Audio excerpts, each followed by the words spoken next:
Okay, what do you need to know? You want the quick and dirty? Rates probably not moving. Prices slightly going up. Inventory, lots of it, which is great.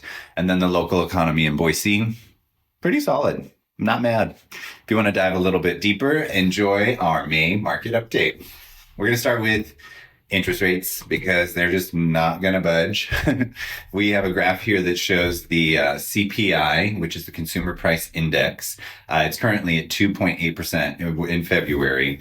The Feds have a target of a 2% growth, right? So when they see that number, they may start to relax rates a little bit.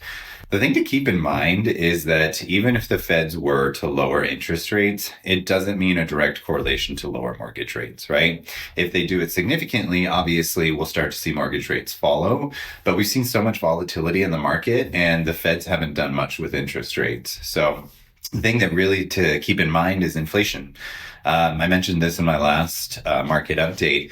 We've never entered into a recession where inflation was happening at the same time. So it's an interesting time because normally with recessions, interest rates go down.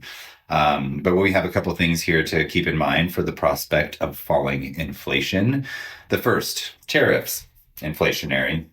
Deregulation, disinflationary. Oil summit, disinflationary. Reciprocal tariffs, disinflationary, and then a weaker economy, unfortunately, disinflationary.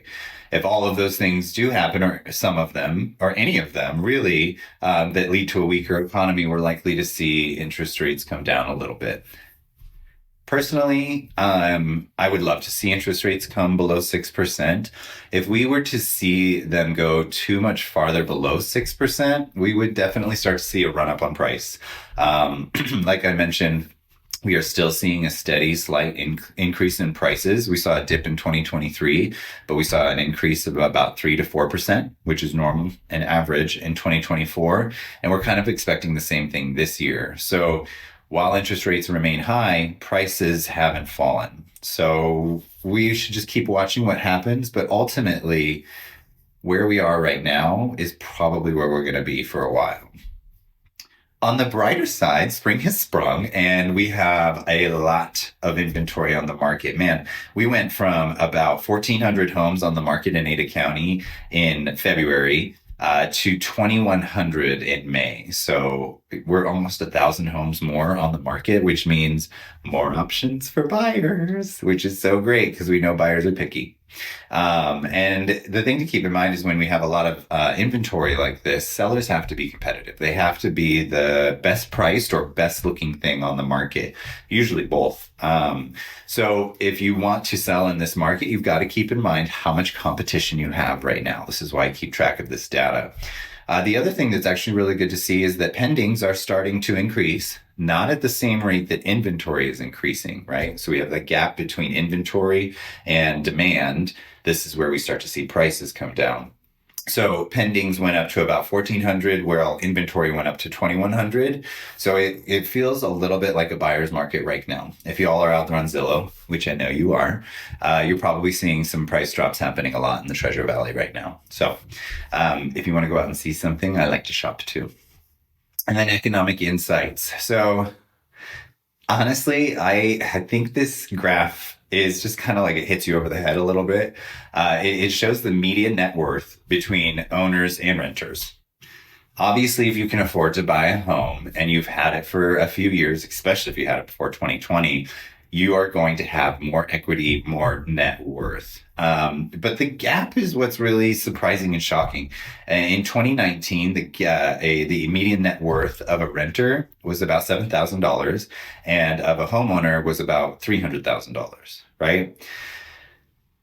I know y'all know this. I'm not blowing your minds here, but I think the thing to keep in mind is that if in 2019 the median net worth of a homeowner was $300,000, and then what we have here in 2025 is that the median net worth of the homeowner was $430,000.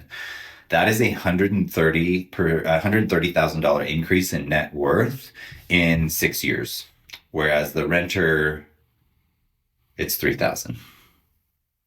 So if you can't afford it, if you can make it work, I just actually helped a client who bought her very first home. She manages a restaurant, shout out girl, and she is going to have a roommate to help pay for the mortgage. There are ways to get you into houses to house hack to make it work. So something to consider. And then the other two graphs, I love graphs of America. The job gains since pre-COVID for Idaho. Again, we lead the nation. We lead the nation in job growth and wage growth. And then if you look at this other graph that I have for you, the home price gains since before pre-COVID, we are in the top 10, but we are not the highest, right? And like I mentioned before, we have so much resilience in the real estate market because there's so few underwater homes. And so what we're likely to see is prices continue to go up slightly. And what this shows you is that Idaho continues to be a hot spot for growth. I look at our local economy and I just look at the local culture and everything that's happening. And I get really, really excited about what I'm seeing. And then lastly, I want to say thank you very much for watching. And then also, if you haven't already, we released our very first episode of XOXO Boise, the series, which follows V and Tom around, and our team gets the behind the scenes, even the dark stuff. We thought it would be good for everybody out there to see a little bit of vulnerability and honesty. That's kind of who we are as a company. So if you haven't had a chance yet, make sure you go and subscribe and then watch our first episode. The next one will be out in 2 weeks.